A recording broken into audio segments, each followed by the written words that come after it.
Night story. This story was sent to me from El Banco, Magdalena. I must have been around 11 years old when something happened that ruined my childhood forever. It was early in the morning on December 25th, and I was excited to see what the Christ child had brought me. I got up around 3 or 4 a.m., ran to the living room to check the boxes and see what gifts I had received, when suddenly I heard a knock on the gate of the terrace. I peeked out the window carefully, and saw a boy standing on the sidewalk, staring intensely into the house as if desperately searching for something. His face was dirty and his eyes were filled with tears. For some reason I didn't feel scared. Instead I felt sorry for him. So I quietly opened the door, approached him and asked what was wrong.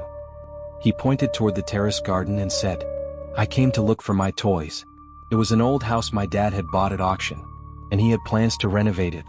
The garden in the terrace was one of those old-fashioned types, made with a concrete wall filled with soil, and lots of aloe and coral plants growing in it.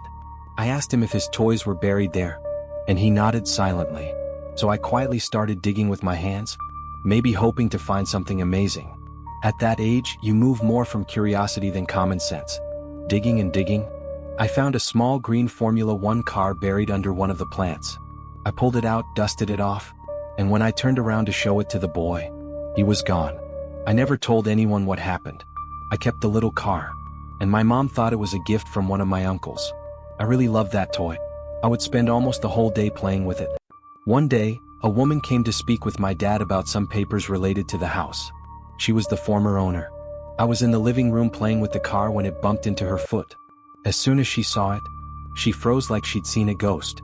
She asked me where I had found it. She said it had been her youngest son's favorite toy. I pointed to the spot in the garden where I had dug it up, and the woman burst into tears.